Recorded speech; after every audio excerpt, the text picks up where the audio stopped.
I flatlined for almost a minute, came back to life, and discovered my own children had already left the country, listed my house for sale, and booked me a room in memory care.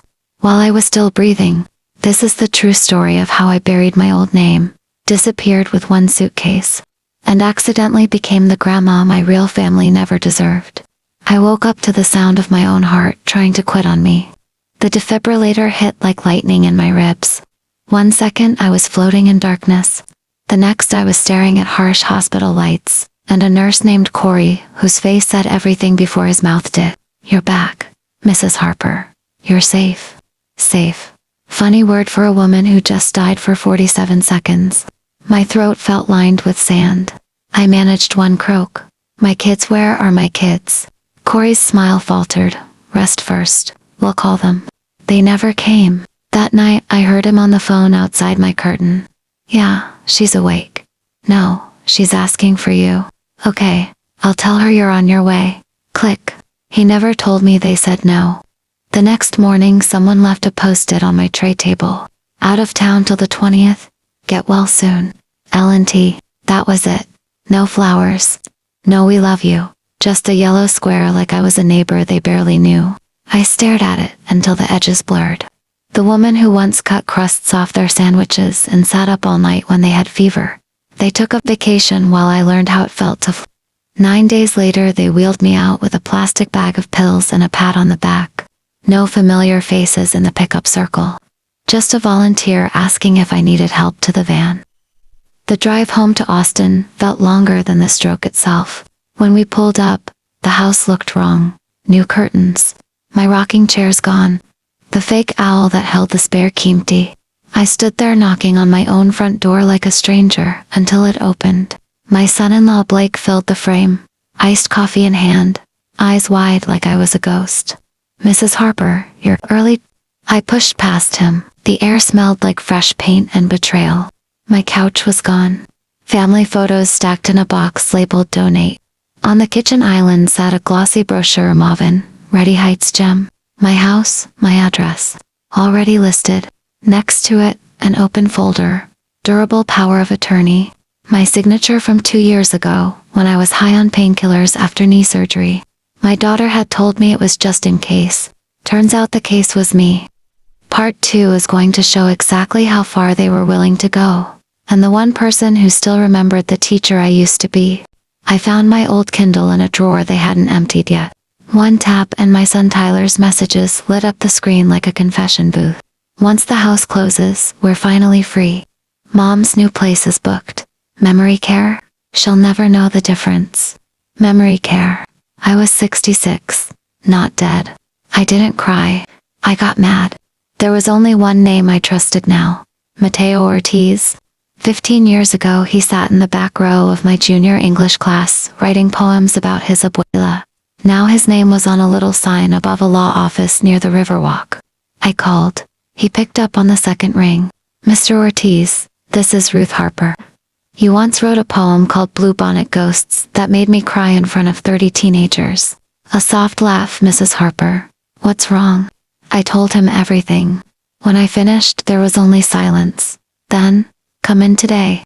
His office smelled like coffee and justice. He flipped through the power of attorney, the listing agreement, the texts. "They're idiots," he said, grinning like a kid who just found the cheat code. "This POA never gave them real estate rights. They can't sell a single brick." For the first time since the paddles hit my chest, I breathed all the way down. That night I changed every lock.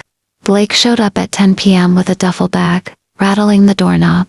I watched him on the Ring camera and said, loud enough for the mic, "Leave the key under the mat that isn't there anymore." He left without a word. 3 days later, the judge signed the order, revoking the POA. My house, my money, my life mine again. But I didn't want the house anymore. It smelled like them. I listed it myself, cash only. Closed in 9 days. Then I walked through every room one last time, ate a peanut butter sandwich on the bare floor, and told the walls goodbye. The next morning I drained every joint account, opened new ones under Ruth Naomi Carter, my mother's maiden name, loaded one suitcase into my 10-year-old Civic. I left 2 notes on the empty counter. "You showed me exactly who you are. thank you. Part 3 is where Ruth disappears for good and builds something they can never touch. I drove north with no GPS, just paper maps and rage turning into something quieter. By sunset I crossed into Arkansas and saw a faded sign. Welcome to Willow Branch, population 4,312. Good enough? I rented a single wide behind the feed store from a man named Otis who only cared if the rent was cash and on time. I became Naomi Carter, retired school librarian from Shreveport, widow, no kids. Simple lie, easy to keep. People nodded and left me alone. Small towns are kind that way. I started volunteering at the county library on Tuesdays and Thursdays. The smell of old books glued me back together. That's where I met Shelby and her son Levi, 7 years old, missing 2 front teeth, obsessed with dinosaurs. He started calling me Miss Naomi, then Mimi, Naomi, then just Mimi. I never corrected him. Shelby worked doubles at the truck stop diner.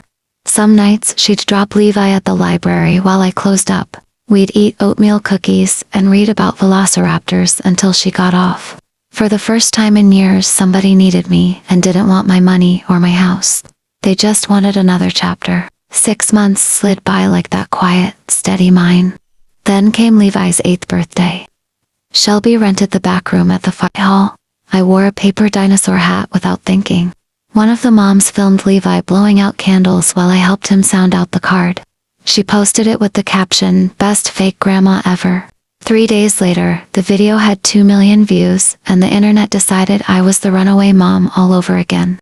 My new name was Toast. Part 4 is the moment they finally find her hand what she says when her daughter begs on the sidewalk. I knew it was coming the second the silver SUV with Texas plates rolled past the library 3 times. My daughter Lauren stepped out, looking thinner, eyes red, clutching a Starbucks cup like body armor. She waited by the entrance until I walked out. Mom. Old habits almost made me hug her. Almost. Instead, I said, "You held my funeral without asking if I was actually dead. Don't be shocked I missed it." She cried the way she used to when she was 5 and skinned her knee big, messy, real. "We thought you'd want us to move on. We were scared," the hospital said. "You left a post-it," I cut in. "While I was learning how it feels to die alone. You left a post-it." She had nothing for that. A week later, my son Tyler sent a letter to the library addressed to Naomi Carter. Inside was the note I wrote in the ICU when I thought I wouldn't wake up. "If I don't come back, tell them I tried my best. If I do, please come sit with me, I'm afraid." He'd written underneath in shaky pen, "I was a coward. I'm so sorry." I agreed to meet him once. No phones, no second chances. We sat on a bench by the town cemetery. He looked 20 years older than the last time I saw him. He cried. I didn't. "I thought if we handled everything fast it would hurt less," he said. "It hurt more," I answered. He asked if he could ever fix it. I told him the version of me that needed fixing was already cremated the day they listed my house. I walked away while he sat on that bench and cried into his hands. I didn't look back. Part 5 is the final truth, the life she has now, the family that actually showed up, and the one sentence she lives by every single day. People online still argue about whether I'm a hero or a monster. I don't read the comments anymore. Some mornings I wake up in my little trailer, and for one terrifying second I forget where I am. Then I hear Levi outside yelling, "Mimi, the chickens got out again," and I remember, this is home. Shelby got promoted to manager. Levi started 3rd grade. I still volunteer at the library, still mend broken books with tape and patience. On Saturdays we eat pancakes at the diner, and Levi draws dinosaurs on the kids' menu while Shelby and I talk about everything and nothing. I keep one small wooden box under my bed. Inside, my late husband's dog tags, 3 photos from before everything broke, and the 2 notes I left on an empty counter in Austin. I don't open it often. When I do, I don't feel anger anymore. Just proof I survived. Last week, Levi asked why I never talk about my old family. I thought about lying, then decided he deserved the clean version of the truth. Some families are born with you, I told him. Some families choose you. I got lucky and found the second kind. He nodded like that made perfect sense, and went back to his tea. The internet can keep its headlines, I have coffee on the porch with Shelby, library story time on Tuesdays, and a little boy who runs to me when he's hurt instead of running away. My heart still has stents and scars, but it beats steady now.